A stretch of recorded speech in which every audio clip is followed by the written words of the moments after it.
Hello, everyone. You're watching Newcastle United Live in Times YouTube channel. And on today's show, I'm joined by Paul and Len, and we're here to discuss Newcastle United's 2-0 defeat away to Dortmund last night in the Champions League, which was, I think, fair to say, was disappointing.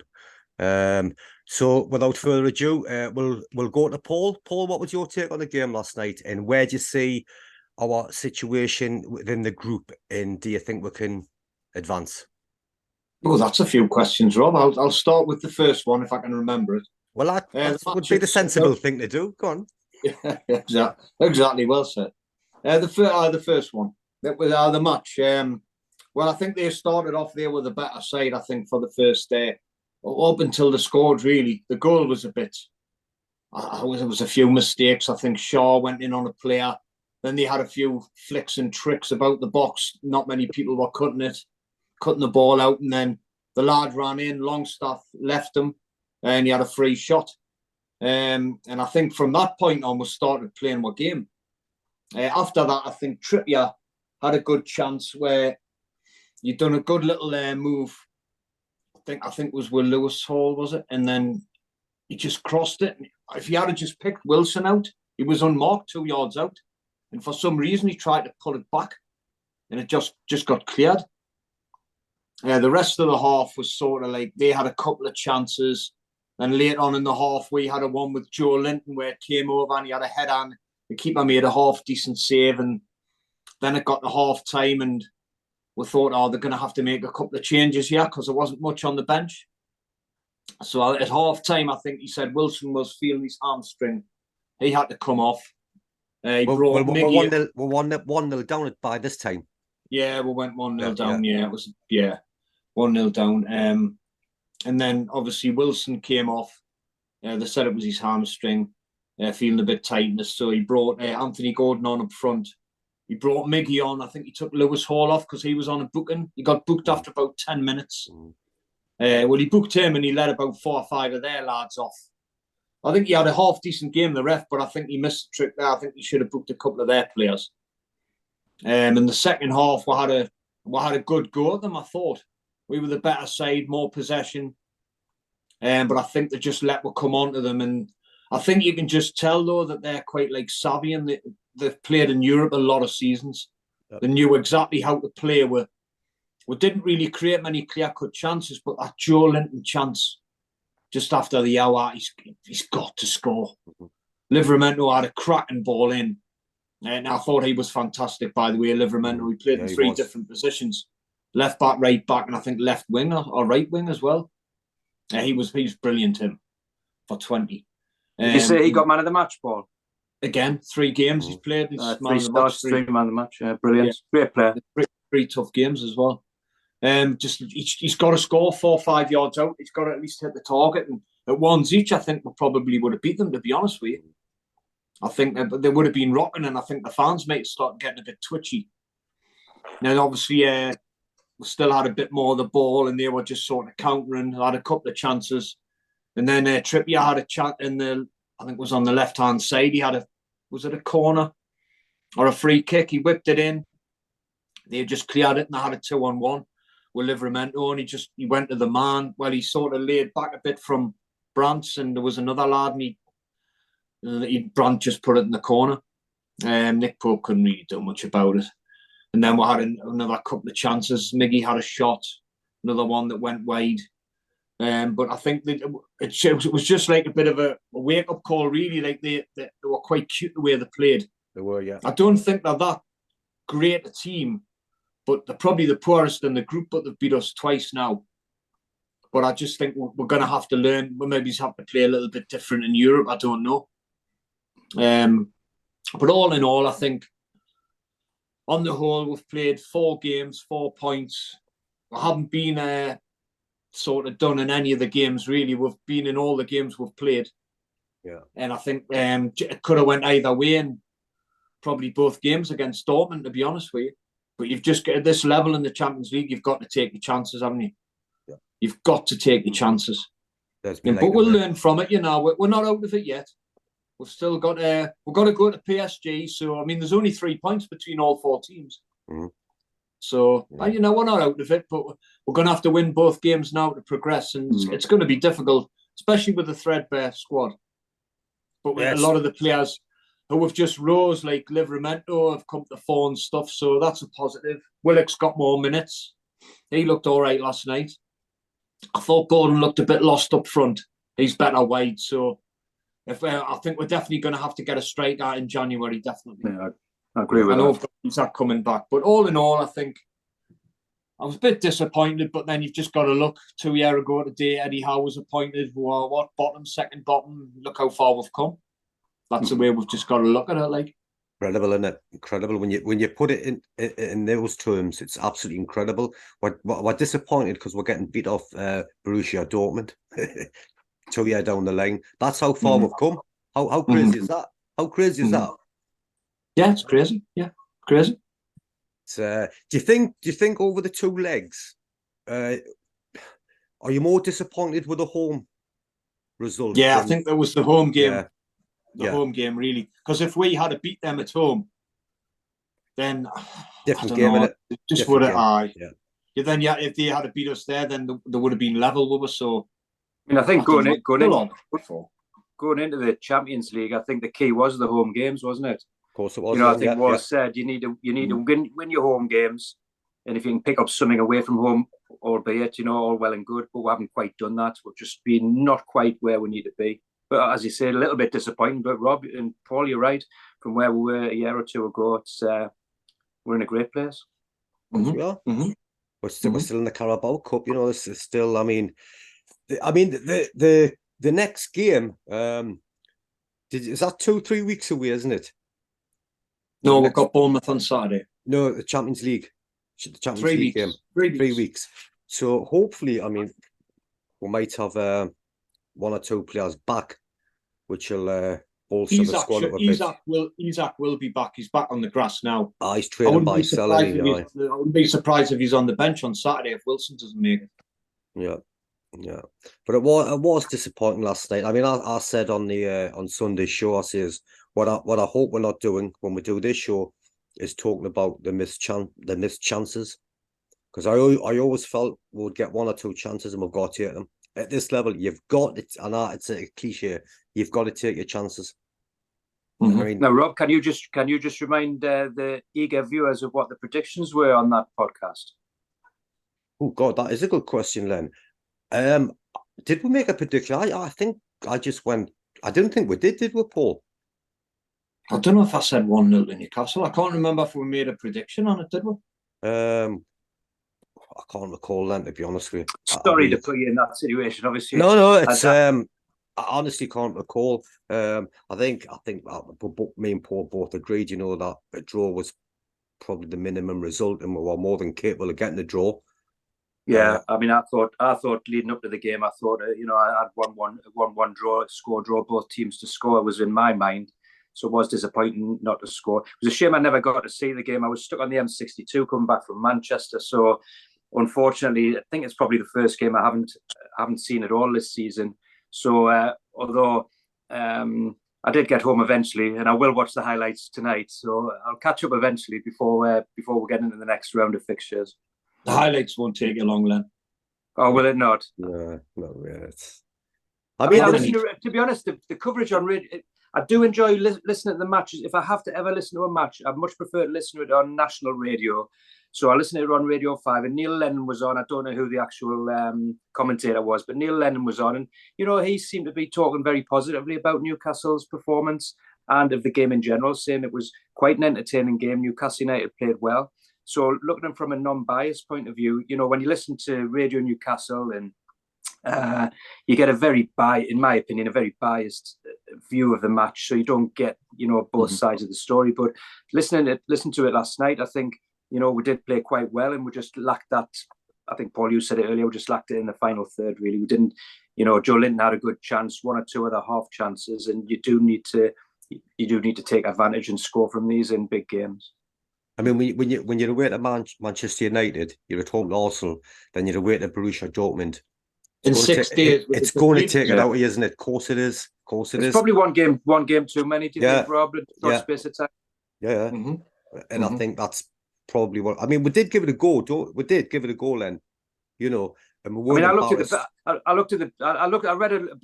up on it when I eventually got home, and I looked at our bench, and I thought, well, there's nothing there, and that's no disrespect to the players that were on the bench.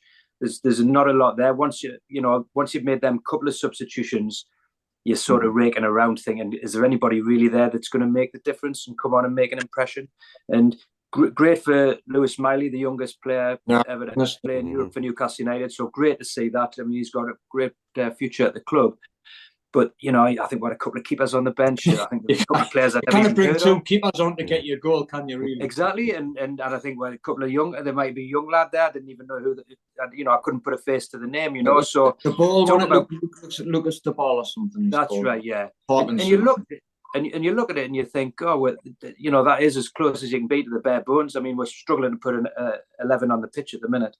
Well, Richie and Kraft are not even in the Champions League squad. That's why they couldn't be on the bench. Oh, that's interesting. Richie's injured, isn't he, though? So no. Richie and Kraft, I don't think he's injured. He played Man United, didn't he? He did, yeah. Actually had a good game. Yeah. I'll put this in the mix, right? For me, if we had a full strength squad, we beat them last night. Isak was the main one for me. He would have done them two centre halves last night. Yeah. Because Gordon last night, I think he would have been great on the wing with Isak. I just think Gordon was a bit lost last night up front.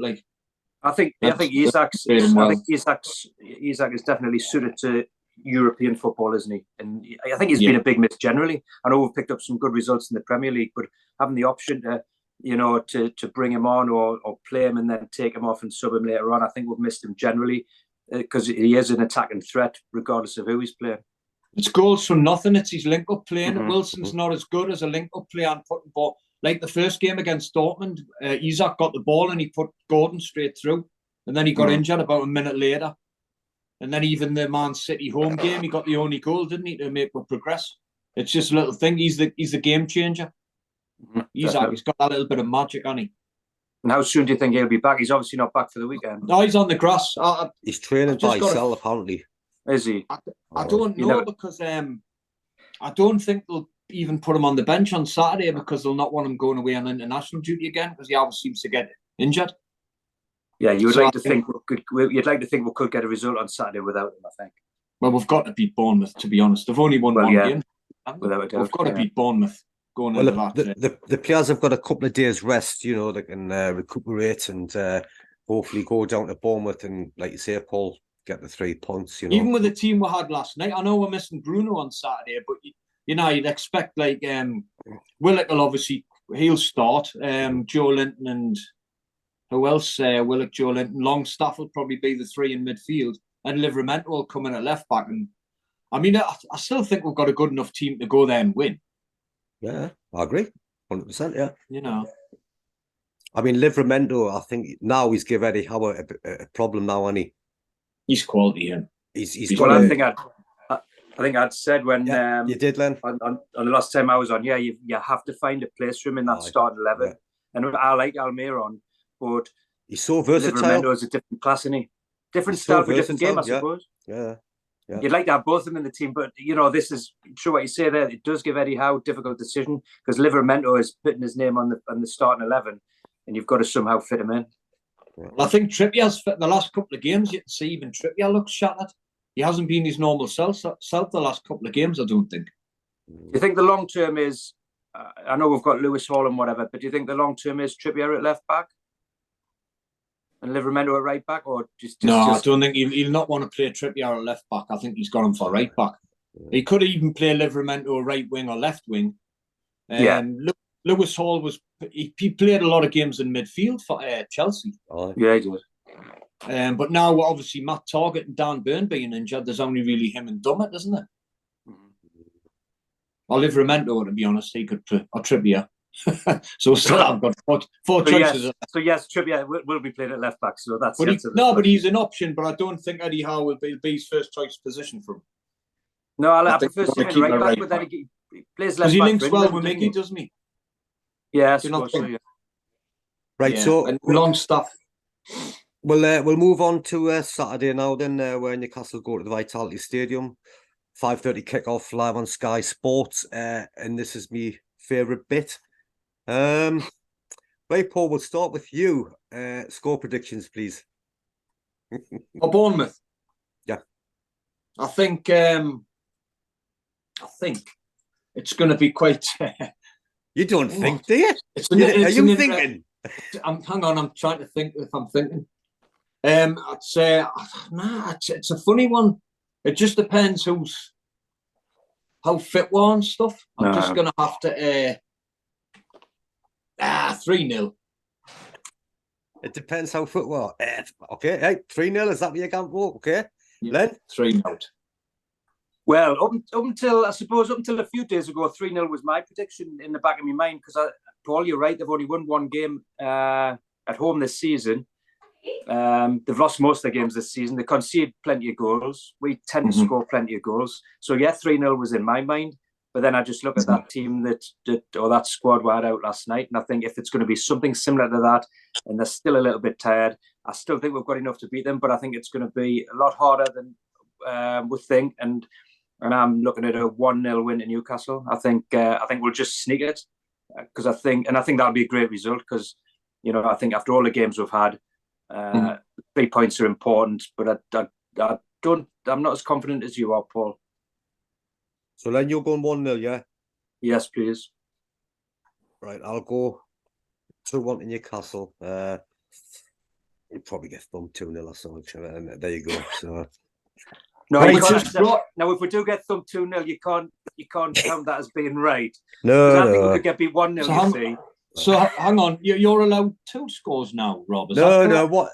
2-1. That's me prediction. That's 2-1. Yeah. That's your final answer.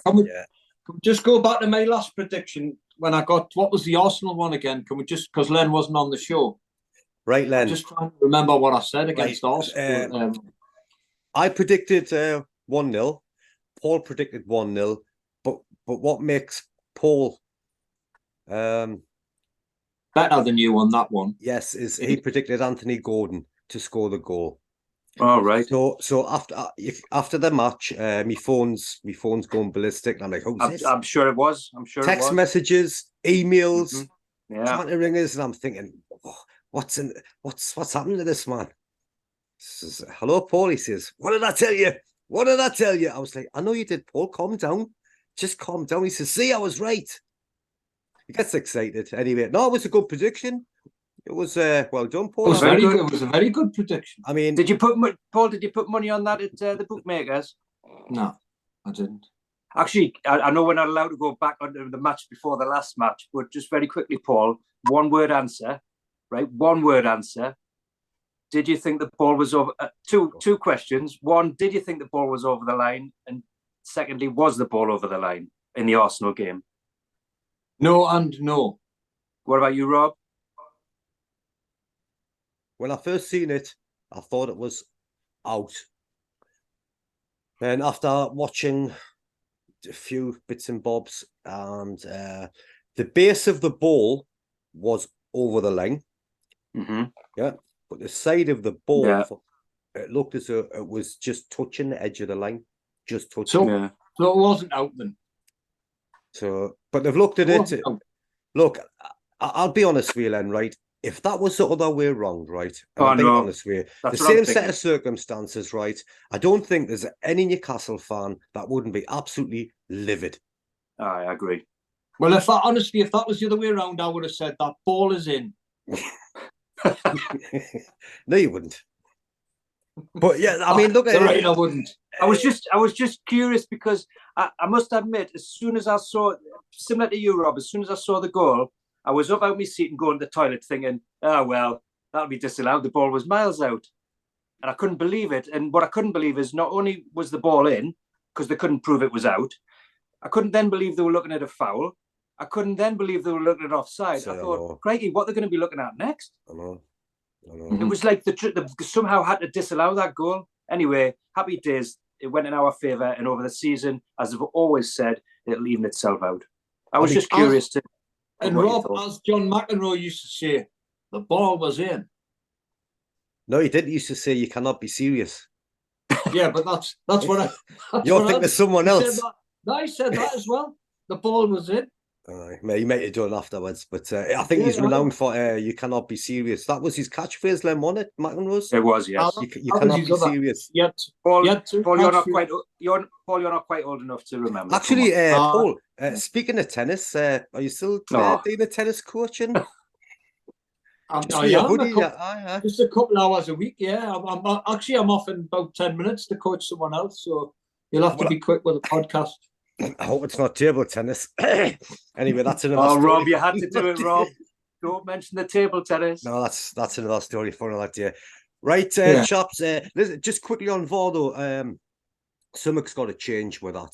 It has, because I've said this for a long, long time. There's going to be a team that'll get relegated through a dodgy VAR decision. There's going to be a team, do you know what I mean, that is going to financially. It's some of this. There's no consistency. You see exactly one incident in one game. Yep, it's given, and you see identical incident in a game like a week later. Well, this Arsenal goal sums it up perfectly, because if that Arsenal goal had been disallowed, as a Newcastle supporter, I would never have mentioned it from that moment to this, because I would have thought, well, the ball was out, or was it foul in the box? The offside, I'm not sure about, but you could just have given it either way. I could see why they would say there was a foul in the box because he pushes him over. I could see why they'd say the ball was out because the ball was out, in my eyes. So it's true. So that could have been a 0-0 draw. And you can see, although Arteta doesn't need to make a meal of it as he does, and then the club don't then have to go and support his words. But you can see it's fine lines. And if that, as you say, if that's a team towards the bottom of the league, or a team playing for a Champions League place, who's to say, Arsenal won't miss out on Champions League, and Arteta will look back at that and say, well, that's the 2 points or the 3 points I should have had, So you're quite right, Rob. It's an absolute farce, because, like you say, any given circumstances, one day it's a goal, the next day it's not a goal. There's no consistency. They had to prove that was out. I mean, if it's just because it looks out doesn't mean it is out. They've got to actually prove it's out. I agree with you, Paul. So I agree with you, but all I'm trying to say is exactly what Rob is that they could have easily disallowed that goal for the push then after that if they wanted. But you know what is so annoying, right? When they do acknowledge that they've made a complete balls up of it, that you get an apology. You say, well, what's an apology? That's why VAR's there. You should never, ever, ever get an apology of VAR. That's why they were brought in. Right? When VAR first came in, Rob, I honestly thought this is going to be the best thing that's ever happened in football, because it'll get rid of those decisions that are unfair. It's not VAR, it's the people operating it, Len. Yeah, you're right. Yeah, it's the people operating it. But even on that goal, where the ball hadn't gone out, then surely they've got this. They should have the right camera angle to. Well, that being sports in the Champions League one. I'd heard that. They showed it on being sports, and it was actually in. Yeah, somebody had said to me that they looked at it on there, Richard Keys or whatever, they looked at it on there, and they had two different lines, and it proves that the ball wasn't out. Was that right? Mm-hmm. But I just don't understand in this day and age. Surely that's got to be the easiest camera to set up, the one on the bloody touchline. Mm-hmm. Have an overhead one, just like they do with the drones or something, and have it water across on the line so you can see straight away. Then they get a little peep on the watch or something. Because if we'd been taught about a 1-0 defeat against Arsenal based on that goal being scored against her, you'd just be cheesed off forever. Honestly, like I say, I mean, it's I would be absolutely raging. I really would. I'll tell you one thing though, Eddie Howe wouldn't have went on the way Arteta's went on. Yeah, I wouldn't have. No. I mean, when's he going to be charged? He's got to be charged for calling them a disgrace. That's got to be charged for that. Well, Arsenal backed him. I know. This is the thing. It's like the club themselves. The club themselves come out with a statement the following day. Yeah. They had no reason to do that. I don't believe. No, that was just stupidity. I mean, that's embarrassing in itself. That because that's backing your manager to break the rules. I said, straight away at the time, he's going to get fined a lot of money for this, because you can say certain things, but you can't go to that extent. I understand, because that's probably would have been my feelings, but these are professional people who are paid a lot of money and therefore shouldn't go on television. You're better off just saying no comment. But 3 weeks prior, he's saying, they all make mistakes and we need to help support them. Yeah. Oh, There's a way of getting your Right. point across. I mean, I get all the fact that it's straight after the game, and you know what it's like when you've got a decision to get. You're foaming after a game, aren't you? So imagine the manager. Do you know what I mean? Well, And I I get all that, but the things that he crossed the line for me. Like, I did. Well, he felt sick and all that. I mean, what's all that about? He said he I didn't want to be feel a part sick. of it anymore. I Didn't he? felt He said, sick I don't want to be listening to part of him. it anymore. And I was getting on me wick. On your wick. Bless you. Bless you. Could have been worse. Right, guys. Great having you on. Some interesting debates and points there. Next show, Sunday. Want to do the review show Sunday? Yeah. Yes. Yeah. Right, ladies and gentlemen, from myself, Paul and Len, we'll see you on Sunday with the review show. Enjoy your weekend. Enjoy the match. Come on, Newcastle. Take care, everyone. Shut up. All right, let's see. Yes.